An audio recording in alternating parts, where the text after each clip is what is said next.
Hey there, and welcome to the State of Innovation podcast, where we discuss digital transformation, strategies, stories, and the mindset behind it.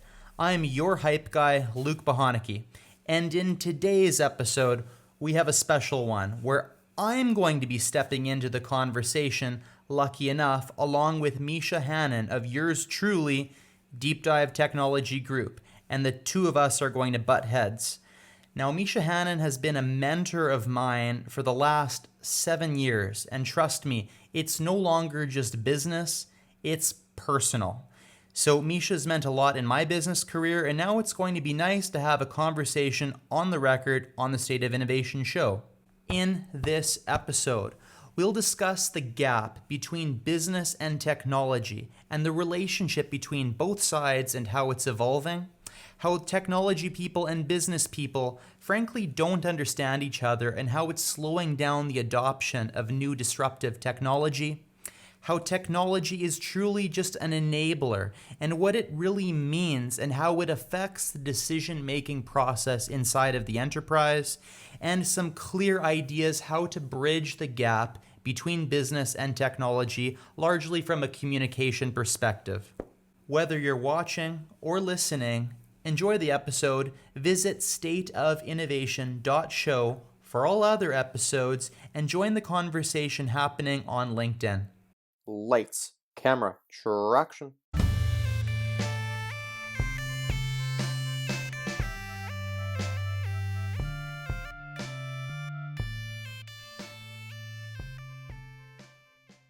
Business people are starting to see technology as a tool, right? To make their personal life, their professional life, everything gets better. But it seems like there's a gap between what the techies understand the business wants, needs, thinks, and what the business wants, needs, and thinks. So I wanted to have an open chat with you, Misha, kind of to chat about the gap between business and technology. You and I have had like a million conversations off the record about this topic. We've talked all over the internet about it. But hey, it's a big, juicy topic. I know you're having new conversations every week, almost every day, and I'm sitting in with you on some of these chats. Is this problem getting better, worse, or staying the same? I hope it's getting better, but I would say it still kind of depends on the situation.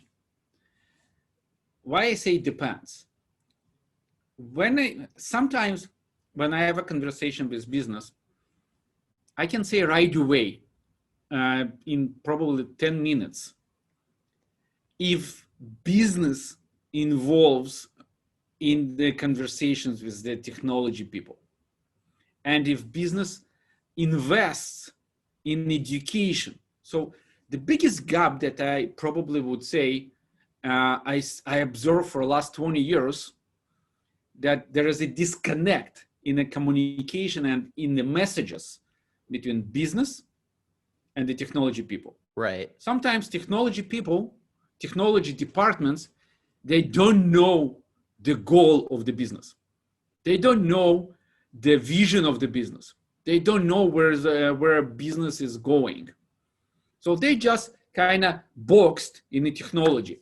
They know, okay, we need to solve the identity problem. We need to solve the document management problem. We need to solve this. And why you need to manage the documents? What kind of documents? What information business needs to be able to find really fast when business people search for particular documents. Sometimes it's a huge disconnect. Right. Okay? So in some organizations, when we do those discovery sessions, we see that, okay, business does education and they teaching everybody in a business about the vision, about the goal, and suddenly, like you talk to people that not business people, as we would say, they work in particular departments, financial department, technology department, logistic department, and they understand the main goal of the business, particular business.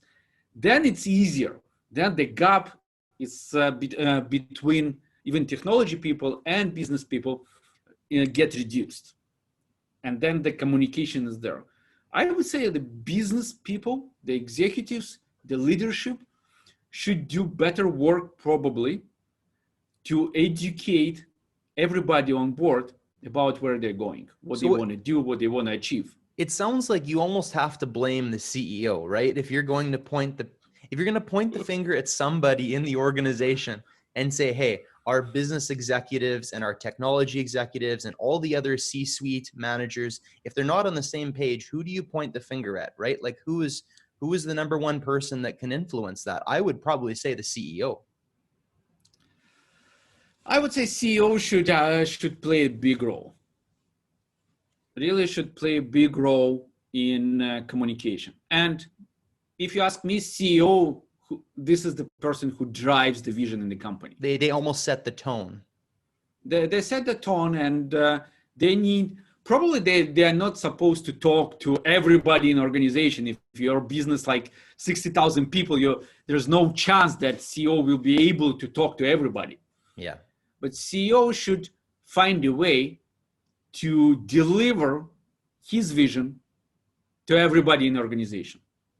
Okay, leverage other teams, other leaders, other managers to start delivering this message. So it's quite important.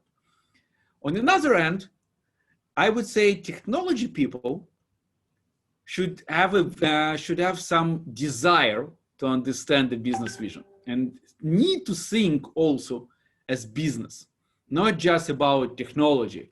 Oh, I need to have this server. Why do you need this server? Yeah. Like, what kind of server? I don't care which server you need. Like, from the business perspective, this is what a lot of executives think. They even don't want to understand what server means.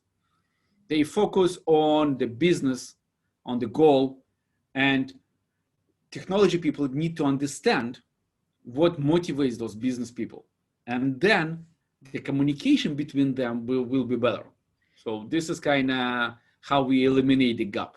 Yeah, it makes sense. It seems like there is naturally a gap though, because most CEOs, the traditional CEO is non-techie, right? And right now we have a lot of CEOs that are 60, 65, 70 years old. A lot of them are not techie. And even if they call themselves techie, that's a whole other conversation, but they're generally not techie, right? Even if they work in the technology industry. And then you have your CTO, your CIO.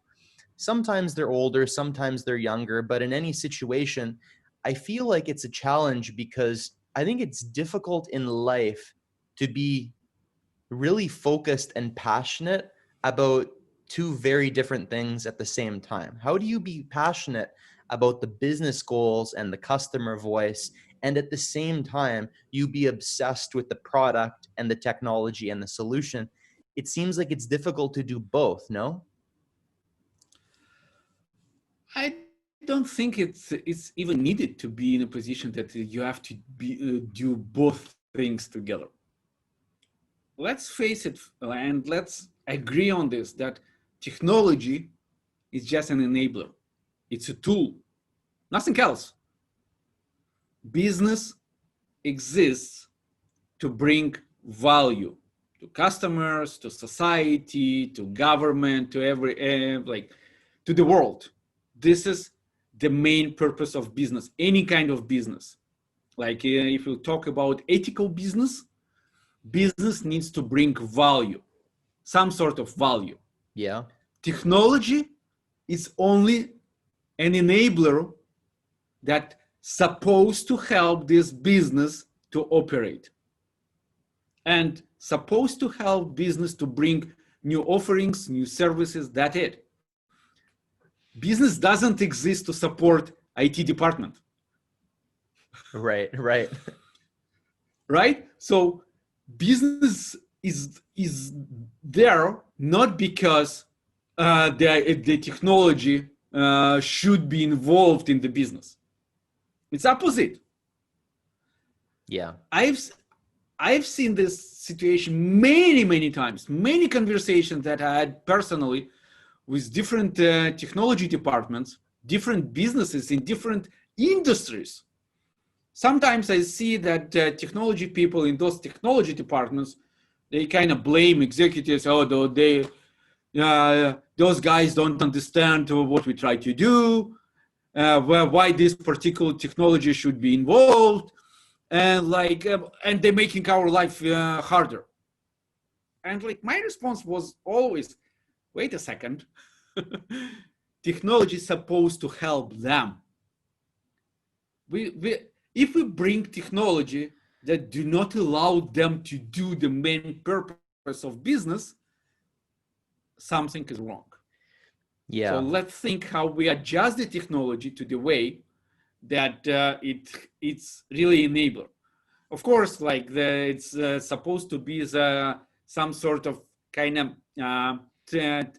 trading between what we capable of, what we okay to compromise from the perspective of, for example, security. Of course. So when we step in from the technology perspective and talking about, okay, guys, here's a new tech that allows us to protect privacy or allows us to protect the corporate data, and you business people need to follow these particular procedures, then we can get some resistance from business, like, oh, it's too complicated. Now I need to type something else. Why I need this second password or whatever. This is where we need to have a better communication, really, and better education.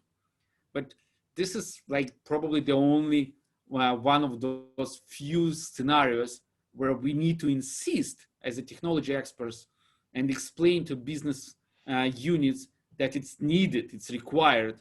And but again, we need to think about it from perspective how we still bring this new tech and we do it in a way that it's useful and convenient. Because if business people, forget even word business people, if people not willing to use something because it's too complicated, too difficult, not convenient to them, they will naturally try to find a backdoors. They will try to find a way to avoid using what technology departments enforcing them to use. Makes sense. It's so interesting hearing you say this because, and I've actually never thought of it from this perspective. I've known you for 7 years. I've heard you say a lot of different things related to business and some things related to technology too.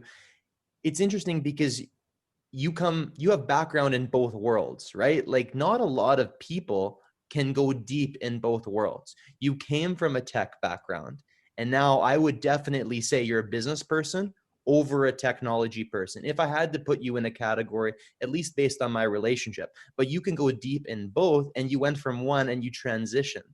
So you have a unique perspective on the challenges between the gap between business and technology. Don't you think? Like what do you think that you've, from your experience starting in technology and going to business, like you still, it's interesting because you would expect you to be biased in the support of the technology, but you're biased towards the business side. First of all, it was a tough transition for me. I need to admit it. Yeah. And even now, sometimes I hold myself like, wait a second, I'm shifting to the tech aspect. You catch more. yourself. I catch myself.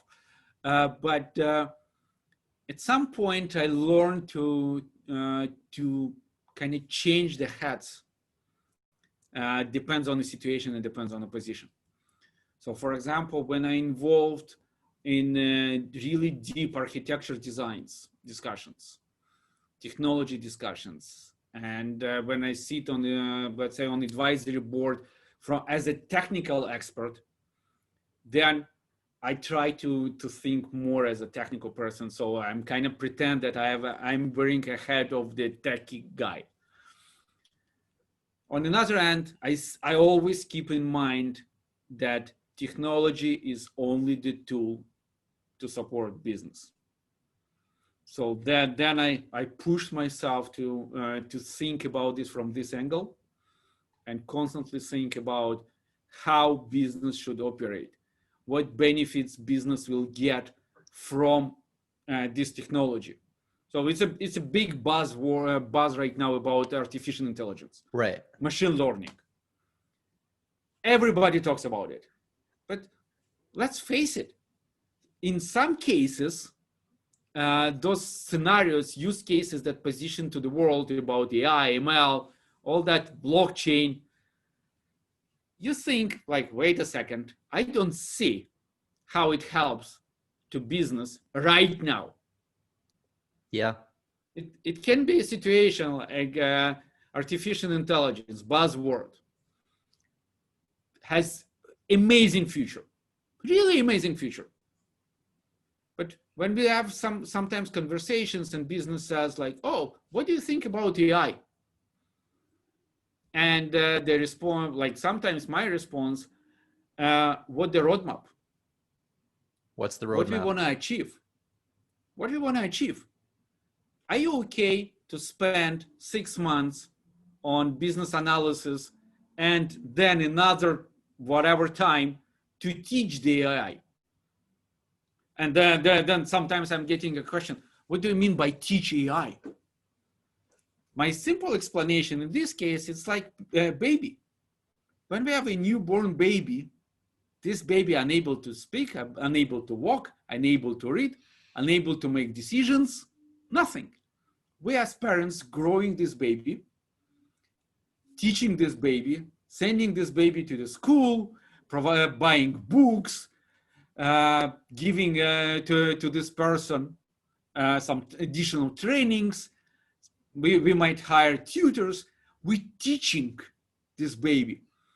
And after like some period of time, this person is capable of making decisions, capable of making, create resolutions to the problems and things like that. AI is the same. So there's no silver bullet, oh, AI can solve all the problems in the world. No. And they're like, no, we want AI that will start working next month. We have a challenge. So, yeah, you can't expect results that short term, right? And even from that perspective, there can be issues. You've talked to me about shadow IT, for example. Like you can have different groups within the same company that envision using technology in a very different way. Hey, do you want to talk about that? I know you have a very particular definition what shadow IT is. I had no idea what it was until we spoke. Shadow IT is actually a really interesting topic. And many experts today will call shadow IT as a problem. Yeah, I would say shadow IT is the indicator of the situation. So first of all, let's start from the concept, what is shadow IT, at least from my perspective. Yeah. Let's step back into the history. Back in the days, IT departments controlled everything from technology perspective in a business. IT departments decided what technology going to be in use, how it's going to be in use. They enforced this technology in every single department and organization. And when a particular department needed a new line of business application or anything, they were forced, according to the regulations, policies, blah, blah, blah, all this stuff, get to the IT, ask them to acquire this new technology, new application, new service, new stuff, and then implement it in the business. It was back in the days, and the IT department loved to be in control on everything. And they managed licenses, they managed access, they managed everything in the business. Now, especially with those devices, okay, when we got access, and actually everybody in the companies, like every single employee in a company has access right now to many thousands of applications that are available online. that can work on any mobile device, that you can go and download from some Play stores, from different, like a lot of applications, web applications. What we observe right now, a lot of people get to the point that they say like, wait a second, I know better than IT department what application I need to do my duties. Oh, I heard that my friend told me that works in a different company in the same position that they use this.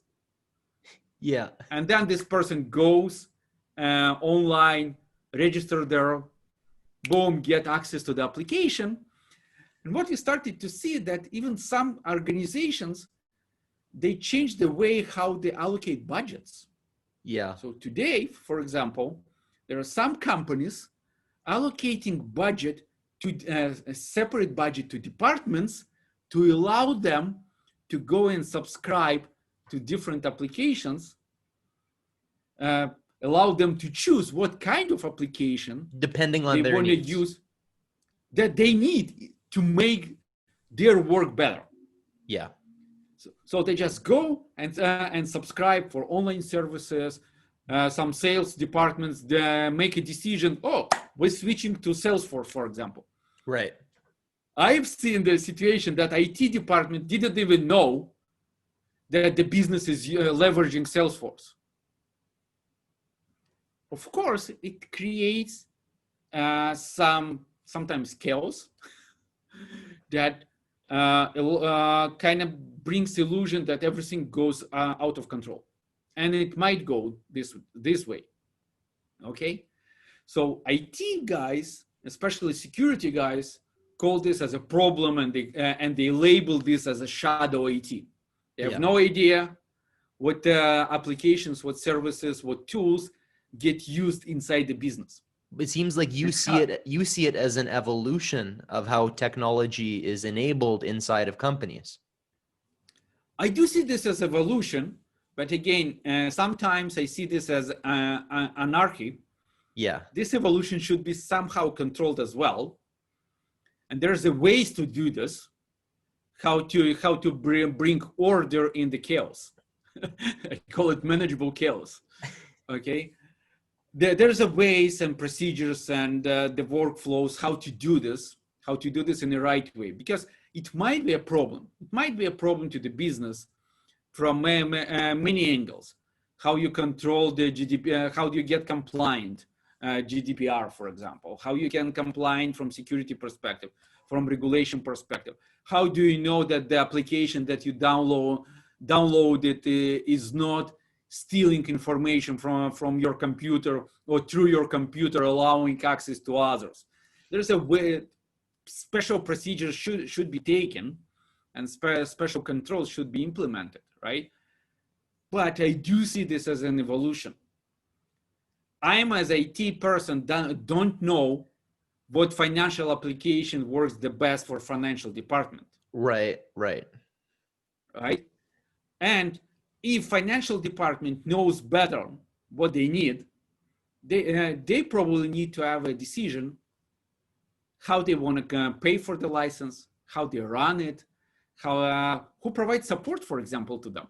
Right. I guess it's a tricky situation though, because sometimes you might have a security threat, or sometimes you might be moving data from one application to another, and there's some kind of security breach, there's some kind of regulation issue or compliance.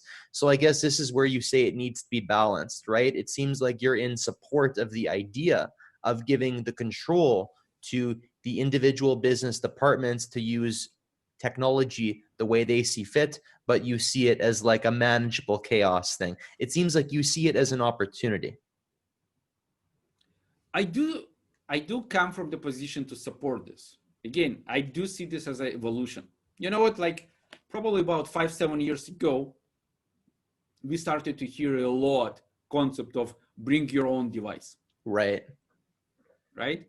That businesses started to talk about bring your own device concept that allows people to bring their laptops, their tablets, their phones to the business and use it to do the business activities. It's fine, but there is a special procedures and special routine should be implemented to allow this to do in an appropriate way, to be able that we are not compromising the security, that we are still protecting the privacy, that we are still protecting corporate data, that we are not compromising corporate data. Like all those things, technology do exist to address all that. So if I say like, okay, technology do exist to address this, and business is okay with the concept bring your own device, why we label shadow IT as a problem? Consider this as bring your own application. We can call it like that. And we as a technology people need to address this, develop procedures, how business works with the concept of bring your own application. Yeah. I would rename shadow IT to bring your own application. I love that. It seems because, like it makes sense. It does. It does. From some of your stories regarding this, by the way, you're always talking about back in history. So I guess this is why we joke that you're a dinosaur, right? You have so many historical stories. But it seems like hearing this, it seems like companies, and let's just call it, let's say the business departments, business in general seems to be getting more and more control over making IT decisions. Historically, it seems like, from what I'm hearing from you, it seems like some period of time ago, IT was making IT decisions. Now it seems like sometimes business is making IT decisions. Of course, when it comes down to a purchase decision, when it comes down to integrating advanced technology, it's ultimately for business value. You're saying it just seems like the culture around it is changing. The decision-making power seems to be going more in the hands of people inside of companies that think business. Do you think this trend is going to continue? Where do you think we'll be in, let's say, 20 years? Will it be more business control over technology decisions? Do you think it will balance out at some point? Okay, 20 years is a long time.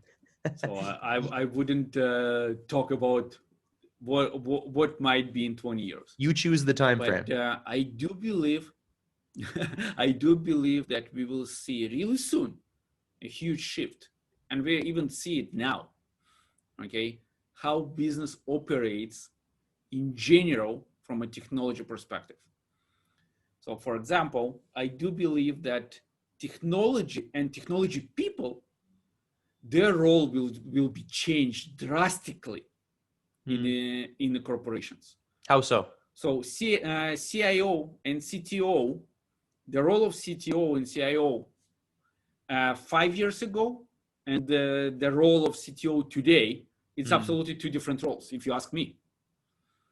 Okay, and if CTO didn't transform over the last just 5 years, I would say it's a problem.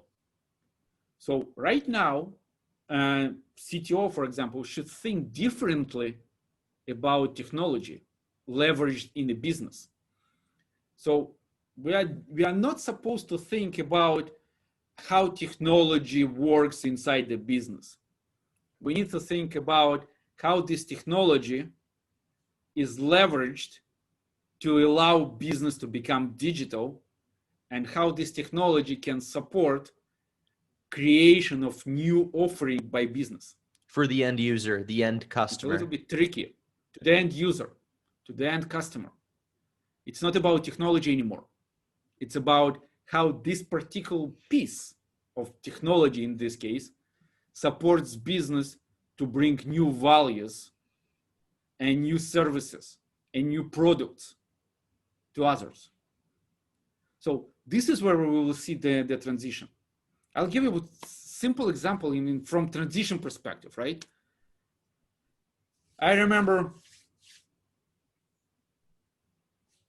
20 years ago, even 10 years ago, when we were building servers in an organization, even 5 years ago when we were dealing with cloud, We were naming servers based on characters, name of the planets, uh, and we treated this as a baby. Oh, it's my baby. It's a server Mercury supports this. And if anything was going wrong with this particular server or servers that was executed inside the server, Right. we as a technical people were babysitting this. We were worried, oh, my baby is sick, what I need to do. We You were talk trying like that. to troubleshoot, we fix. We talk like that even, right? Today, it's an instance. Take a look even on the vocabulary, how vocabulary changed even when you read documentation. Oh, we got 500 new instances deployed in this cloud, and it's actually configured in auto provisioning mode, and that allows to provision or deprovision instance whenever it's needed. There's no such things like server name anymore. Yeah. It's an instance. Like we stopped talking about this as something that really important and tangible from the technology perspective. We now talk about this more from the perspective, this is the instance that support particular service that business provides. So it's shifting already, the methodology, the vocabulary is different now. So everything is kind of getting different now. So we see it quite a lot. So Yeah. even, you know, like even from financial perspective, many companies prefer to move, for example, to cloud from one of the simple reasons. They don't want to have a capital expense. They prefer to run their business and operate as operational expense. Monthly. They're Yeah. moving from CapEx to OpEx. Yeah. So this is a big shift how we were thinking about it. So now, for example, we are not talking anymore about changing the services and applications. We're talking about continuous improvement, constant delivery of new services. We are not, for example, let's take a Windows. We are not installing new version of Windows all the time. There's no new version of Windows anymore. It's a new build. It's continuous improvement. You just get the new build. That's it. So when we develop applications and services, it's the concept of continuous improvement. So we're delivering new features, new services. Take a look on every application. Pay attention to application that you upgrade on your cell phone. What's written in description? When you see the new update is available, try to read. Bug fixes, patches. Bug fixes, patches. We added new capability. Yeah. This is really almost in every update. Oh, we added new capability. We changed some of the functionality based on your request.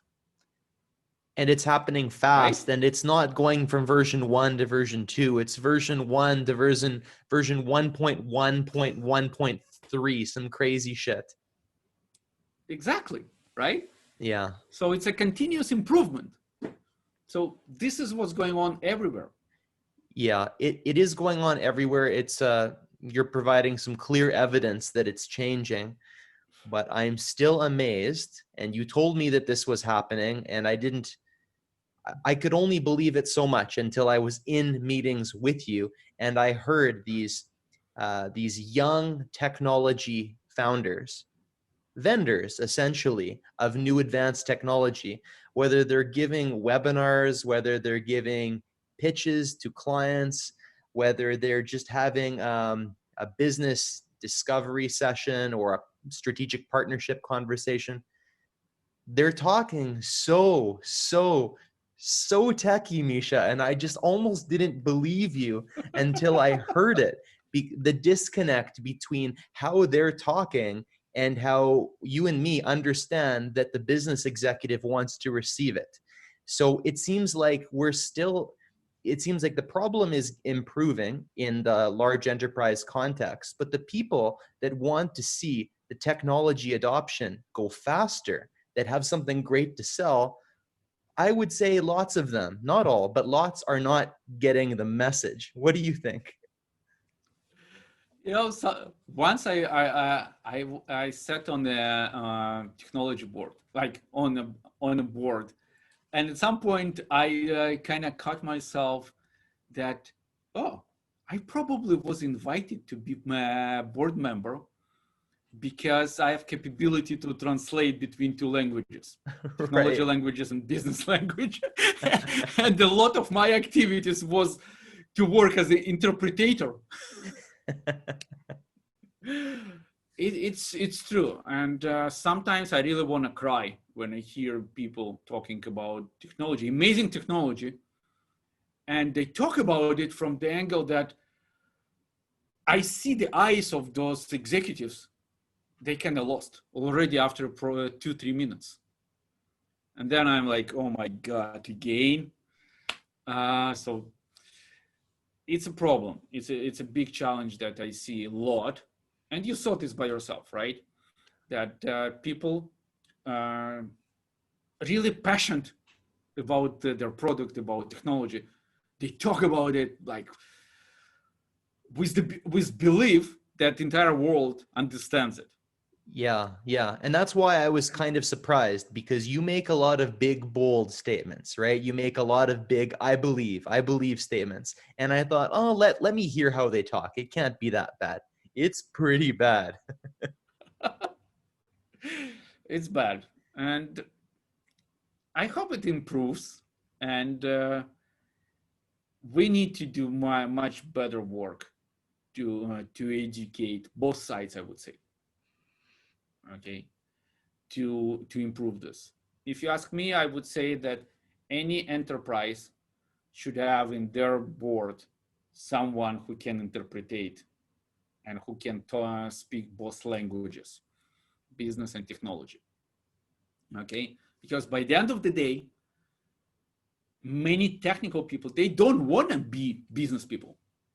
They don't want to learn stuff that outside of their domain. That's a They separate passionate problem. about.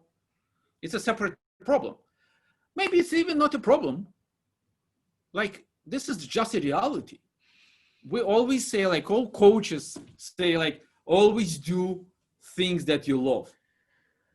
So if I'm a developer and I spend 20 years on learning how to be the best developer in the world, I want to do what I'm good at. Why you forcing me to study something that outside of my domain, outside of my comfort zone, whatever, right? I don't want to learn business. If I wanted to learn business, I would go to the business school. Mm-hmm. I studied computer science. Some people would think like that, right? So I wouldn't call it a problem. But to make the business to work as a well-oiled machine, we need to find the solution how to communicate those two worlds. Yeah. How to establish good communication between those two worlds. So probably we need those interpreters, evangelists that can talk both languages.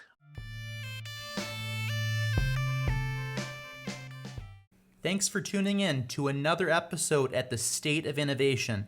If you got feedback, ideas, or possible next guests, send us an email at info@stateofinnovation.show. Check out our website for all episode history, www.stateofinnovation.show. We're available on basically all major podcasting channels, including YouTube, Spotify, Apple, and whatever else is out there. And join the conversation going down on LinkedIn. We'll see you in another one.